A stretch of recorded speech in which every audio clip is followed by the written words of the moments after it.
पहले हम लोगों के सामने चुनौती है कि हम लोग को तीसरा ओडीआई जीतना है। दूसरा चुनौती हम लोग के सामने ये है कि गौतम गंभीर की फ्लेक्सिबिलिटी बंद नहीं हो रही है, और इन सब से अगर पार पा भी जाते हैं तो तीसरा हम लोग का सबसे बड़ा चुनौती है कि प्रसिद्ध कृष्णा प्लेइंग 11 में खेलेगा। जी हाँ, गौतम गंभीर की तो एक फ्लेक्सिबिलिटी कम नहीं हो रही है, और दूसरा बात ये है कि प्रसिद्ध कृष्णा फिर से प्लेइंग 11 में खेलने वाला है क्या, क्योंकि भाई साहब हम लोग को इस मैच में बहुत सारी चुनौतियों का सामना करना पड़ सकता है। न्यूजीलैंड हम लोग को टक्कर दे रही है, ऊपर से हम लोग को खुद के कोच जो गौतम गंभीर है वो भी टीम को उतना ही टक्कर दे रहे हैं कि भैंस की आंख तुम जीत के दिखाओ।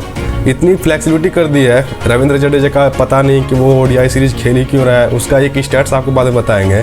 प्रसिद्ध कृष्णा इतने घटिया बॉलिंग करने के बाद भी उसको अभी तक खिला ही क्यों रहे हैं। मोहम्मद सिराज उसका अभी परफॉर्मेंस आ नहीं रहा, लेकिन हाँ उसका वो टेस्ट में बढ़िया करता है जिस वजह से उसको ओडीआई में मौका मिल रहा है। हर्षित राणा एक ठीक ठाक दिखता है, लेकिन उसको भी फ्लेक्सिबिलिटी के नाम पर कभी इधर तो कभी उधर करके रख देते हैं। तो इन सभी चुनौतियों पर हम लोग को बात करना है कि आखिर कैसे टीम इंडिया इन सबसे पार पा सकती है। और अगर भाई साहब ये 3 ओडीआई मैचों का जो श्रृंखला है, अगर उसमें से तीसरा ओडीआई हार जाती है टीम इंडिया, तो भाई लोग बहुत बड़े बड़े रिकॉर्ड टूट जाएंगे। और गौतम गंभीर का जब भी ऐसे सामना होता है रिकॉर्ड से, ये सब रिकॉर्ड टूटने वाले हैं, और ये सब रिकॉर्ड नहीं टूट सकता है। गौतम गंभीर इसको पता नहीं क्यों अपना पर्सनली ले लेता है। तुम पर्सनली मत लिया करो। तो इसलिए आज हम लोग डिस्कस करने वाले हैं कि ऐसे कौन से रिकॉर्ड्स हैं अगर टीम इंडिया तीसरा ओडीआई मैच हार जाती है तो वो टूटने वाले हैं।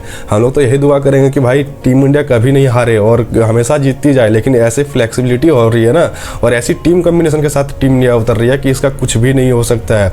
तो पहले इसमें बात करें कि भाई इसने जो रविंद्र जडेजा है उसमें अगर उसका स्टैट्स आप देखेंगे, लास्ट ओडीआई 50 कब मारी थी पता है? तब मनमोहन सिंह देश के प्रधानमंत्री हुआ करते थे। इंस्टाग्राम जैसी तब कोई चीज़ नहीं होती थी, और रील्स जैसे तब तो कुछ होगा भी नहीं करता था। तब से इसने अभी तक इंडिया के लिए होम में 50 नहीं मारी है। तो भाई रविंद्र जडेजा का ऐसा परफॉर्मेंस, उसने 6 ओडीआई वनडे में अभी तक सिर्फ 2 विकेट लिया है। तो उसका बॉलिंग फिगर भी ऐसा नहीं है कि बॉलिंग फिगर के दम पे उसको टीम इंडिया में खिला लिया जाए। अब यहाँ पे वो जिस मतलब वो पोजीशन पे आता है ना, वो बहुत ही क्रूशियल होता है। तो इसलिए रविंद्र जडेजा के पोजीशन पे तो सवाल उठता है। दूसरे नंबर पे आ जाता है नीतीश कुमार रेड्डी।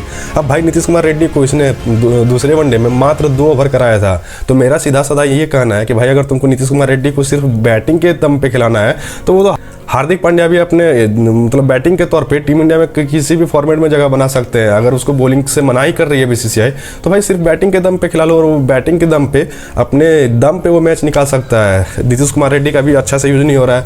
रविंद्र जडेजा खुद अच्छे से यूज कर नहीं रहा है अपने पोजीशन को।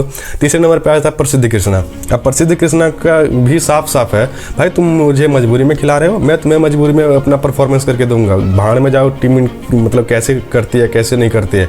भाई साहब आता है और जो 10 की इकोनॉमिक रन रेट देने शुरू करता है। खैर अभी एक मैच में उसने अच्छा किया था और क्रूशियल विकेट्स भी लिया था, लेकिन जहां अर्शदीप सिंह एक आपका बेस्ट जो बॉलिंग फिगर होता है वो आपको प्रोवाइड करता है वनडे में, यही जो साउथ अफ्रीका के खिलाफ था, फिर भी उसको वनडे से बाहर रखा जाता है। क्या इसका जवाब होगा अजीत अगर के और जो गौतम गंभीर है उसके पास? कैप्टन पे यहाँ पे कोई सवाल नहीं उठता है, क्योंकि सबको पता है कैप्टन को सिर्फ इन्होंने कठपुतली बना के रखा है। तो इसलिए सारा का सारा ब्लेम जाता है गौतम गंभीर को। अब बात करते हैं कि अगर तीसरा वनडे हार जाती है टीम इंडिया तो कौन कौन से रिकॉर्ड टूटने वाले हैं। भगवान ना करे कि ऐसा रिकॉर्ड टूटे, लेकिन अभी तक जो भी हिस्ट्री है गौतम गंभीर का, भाई बहुत लंबा चिट्ठा आ चुका है। इसके कोचिंग एरा में 30 साल 40 साल 120 साल का रिकॉर्ड टूटता है। भाई साहब हम लोगों को तो पता भी नहीं था कि 120 साल का रिकॉर्ड होता है, वो सब इसने तोड़ रखे हैं। तो इसीलिए आप बात करते हैं कि ऐसा रिकॉर्ड ना टूटे। तो कौन कौन से रिकॉर्ड? पहला रिकॉर्ड है, India have never lost a home ODI series against New Zealand. ऐसा कुछ आपको सिमिलर लग रहा है? डेजावू जैसा हो रहा है? आपको याद होगा जो हम लोगों ने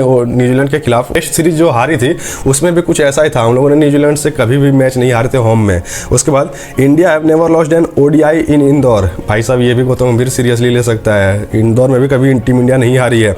तीसरा और सबसे खतरनाक जो होता है, team India have never lost an ODI series decider against New Zealand.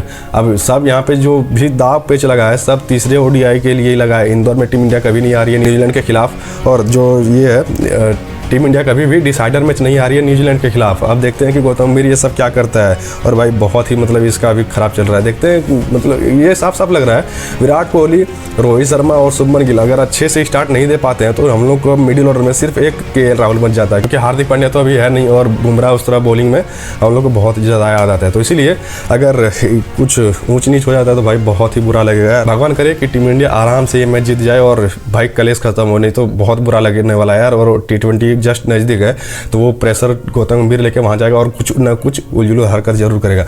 बाकी आपको क्या लगता है, क्या टीम इंडिया कुछ बदलाव करने वाली है? मेरा हिसाब से तो प्रसिद्ध कृष्णा को भाई ये टीम इंडिया में क्यों है, पहले आप कमेंट बॉक्स में जरूर बताओ। मेरे हिसाब से तो इसको हमेशा के लिए बाहर रखो, फेंक के मारो। बाकी आपकी क्या राय है कमेंट बॉक्स में जरूर बताओ। वीडियो अगर पसंद आए तो लाइक करके सब्सक्राइब भी कर दीजिए। मिलते हैं एक और नए इंटरेस्टिंग अपडेट्स के साथ, तब तक के लिए जय हिंद।